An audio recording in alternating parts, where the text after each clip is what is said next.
And Russia's war chest depends heavily on energy, of course. Yet, the country now faces an unprecedented oil import ban by the European Union, with few exceptions. Hungary is one of them. Under Prime Minister Viktor Orban, Hungary famously proclaimed itself an illiberal democracy, often at odds with its Western allies and at ease with Russia's Vladimir Putin. Now the country, which opposes further energy sanctions against Moscow, is set to move ahead with plans to expand a nuclear plant with the Russian government. Foreign Minister Peter Szijjártó joins me here in the studio. So we'll get to that little bit in a moment. But first I want to ask you, because you're watching as a foreign minister of a neighbouring country, what do you think it means strategically that after now almost 5 months, Russia is consolidating its gains in the East and may just get more and more? How do you see the war ending? Look, you know, I'm representing a neighboring country to Ukraine. And our assessment is that every minute spent with the war in Ukraine constitute a security hazard on Hungary. Because whenever you have a war in the neighborhood, you are under security threat as well. So if there's a country which is to 100% interested in a very, very quick conclusion of the war and peace to come back to our region as soon as possible, then this is us. So what we can do now is to hope and pray for the peace to come as soon as possible. Otherwise, Europe is going to face tremendous challenges. And, you know, us in the neighborhood, being so close to the war, it's even more dangerous for us. Can we just be clear? Your threat is from who? Do you feel threatened from Russia or from Ukraine? Who is the aggressor here? There's a war in the neighborhood. It's obvious. I mean, we have condemned this war at the very beginning. We have condemned the military aggression against Ukraine at the very beginning. We are standing besides Ukraine, territorial integrity and sovereignty of the country. And we are faced with the direct impacts of the war. Number one, the refugee crisis.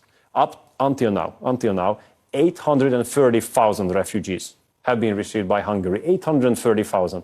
And we see this number increasing very, very rapidly. So when I'm asked how quickly this whole thing can be concluded or come to an end, I would say that if I look at the number, the growing number of the refugees arriving to us on a daily basis, I think it's not gonna end too soon. Because if there was a hope that it's gonna end soon, then we would see a decreasing number of refugees. But this is not the case, unfortunately. So let's talk about Putin's ability to keep waging this war.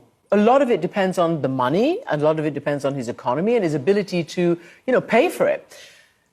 There is a big difference between what many European countries feel. You said you're close to the border. Well, you are. You're on the border, we are on the right? border. You're on the eastern side of the border.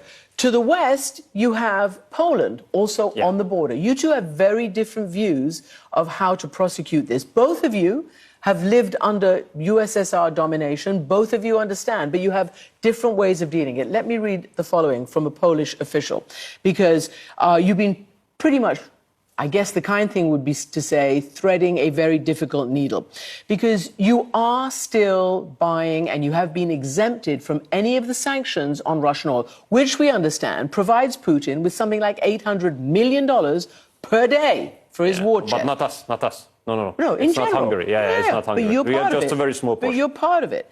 According to the FT, a Polish official has told reporters at a recent EU summit about your exemption. We cannot understand the logic of profiting from the war, profiting from the blood and sacrifice. You yourself have recently said Hungary's purchase of Russian energy is, quote, not a political statement.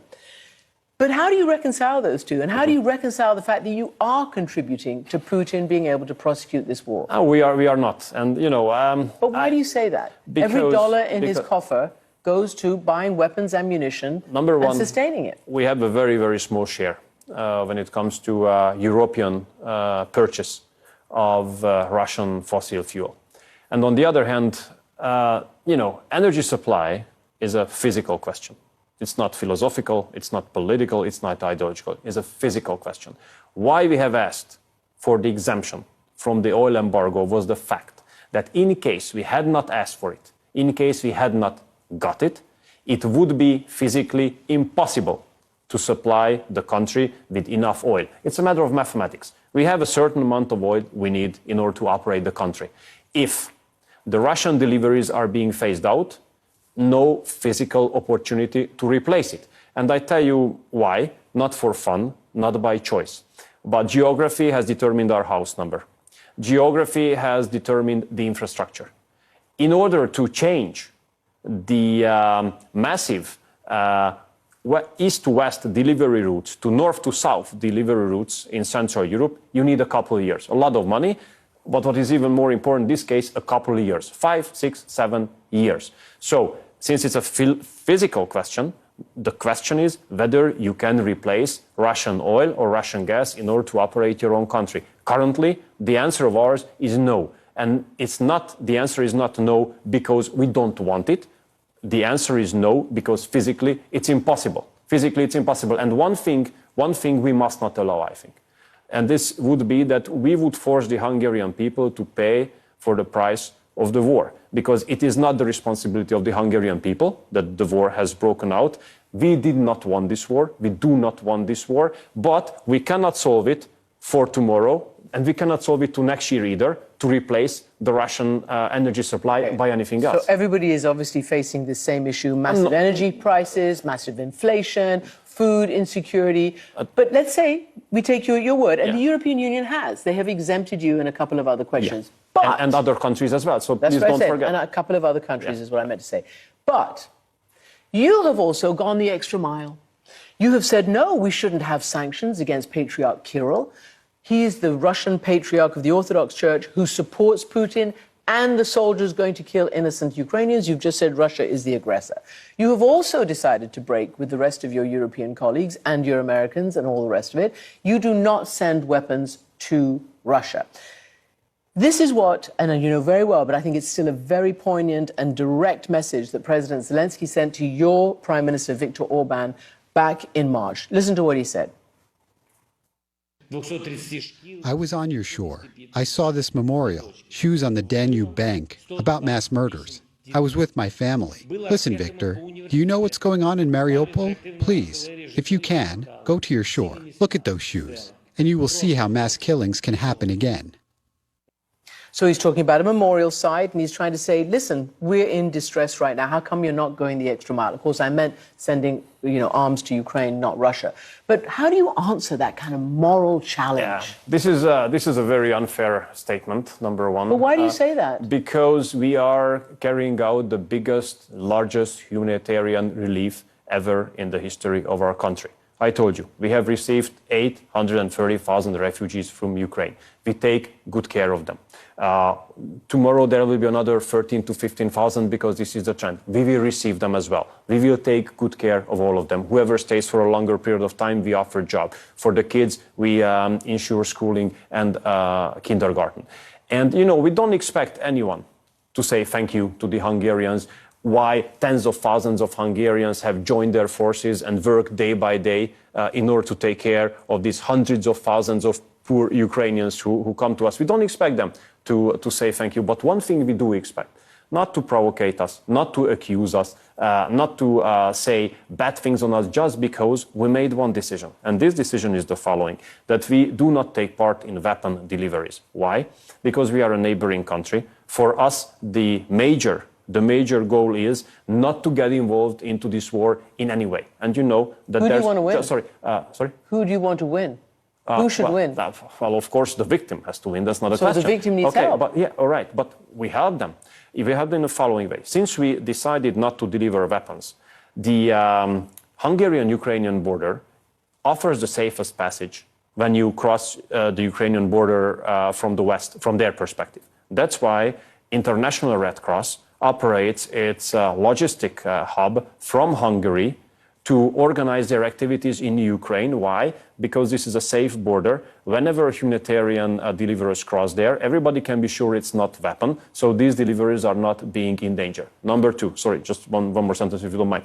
I'm not quite sure everybody is aware of the fact that there are 150,000 Hungarians living there in the western part of Ukraine.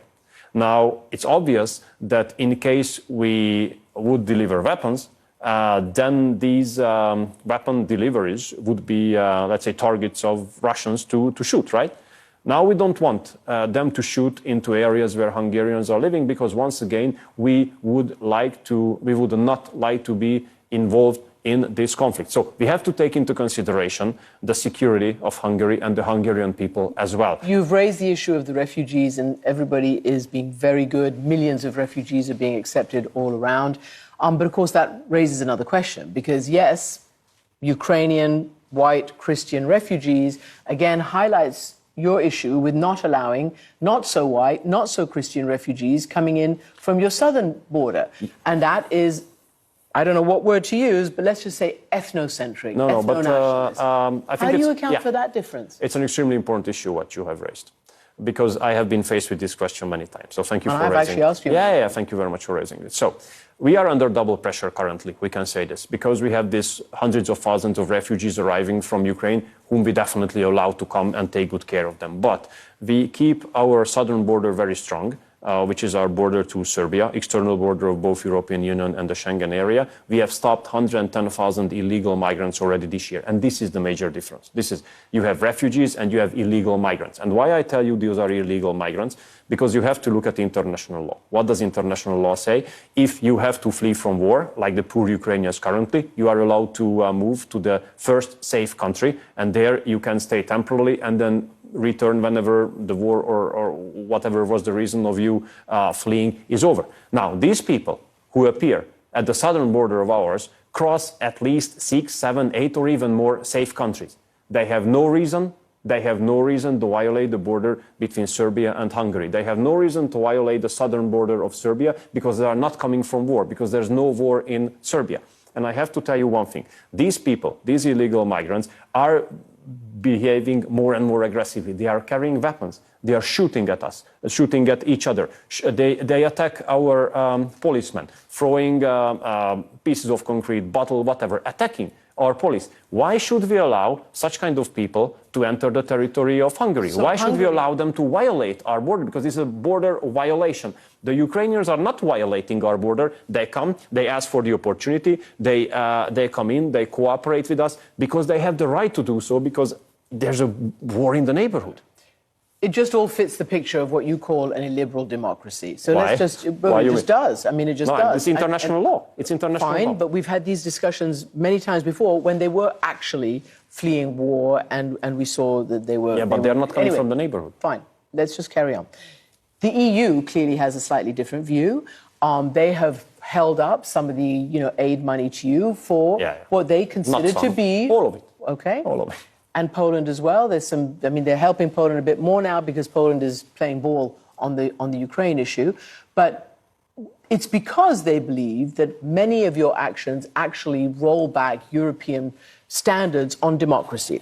So, gay rights. You know that you've banned adoption by same-sex couples, passed an anti-LGBT law banning homosexual and transsexual propaganda, etc., etc. To children. To children. That's very, very important. We have banned this kind of propaganda to children because this is a law. But you still banned adoption and the rest. So yeah, like other countries do it. Like other countries do it. So please do not highlight this thing as if we were the alone. Not all other countries. Yeah, but many of them. In Europe as well. Russia. No, but European Union also. I mean, we have a very clear-cut position of the Constitution. Yeah.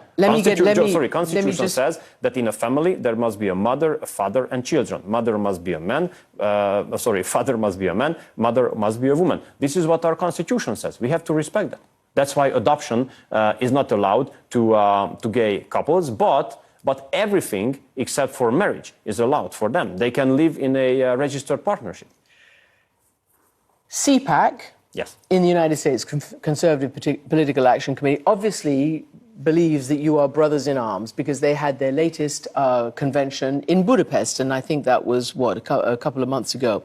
Prime Minister Orbán spoke there. The New Yorker, you're probably very familiar with it, you probably read the article, has dug deep and has done, a big sort of profile. The headline is, "Does Hungary offer a glimpse of our authoritarian future?" This is America speaking, details how some Republicans would like to replicate Orbán's model of illiberal democracy. Are you pleased, surprised? Is it the gathering of the sort of conservative masses? Where do you think your role is in bolstering America's deeply conservative wing that has now rolled back women's rights for the first time in American history, that has been rolling back voting rights, that has challenged the legitimate election of the current president of the United States. Why do you want to be involved in that? Look, I'm coming from a Central European landlocked country with less than 10 million inhabitants. Now, compared to this, it's an honor that we are kind of highlighted as a country which can have an influence on the domestic political situation in the United States. We understand that in the US, they are being already in a campaign mode. They are preparing for the midterm. We understand that the Republicans are gaining, again, political support. We definitely do have a very, very strong cooperation with them. We are in direct consultation, continuous consultation with them, just very recently about the global minimum tax, for example, which both of us oppose. I mean, the Republicans in the US and we in Hungary as well. So, I mean, we are honored if we are being seen like a country which can have an influence on domestic political situation in the US. We definitely cross fingers for the Republicans and we cooperate with them. That's obvious. You see another great big superpower of a liberal democracy? If the question was whether we cross fingers for the Republicans, we do. Got it. I think you answered my question. Thank you. Foreign Minister Peter Szijjarto, thank you for joining us.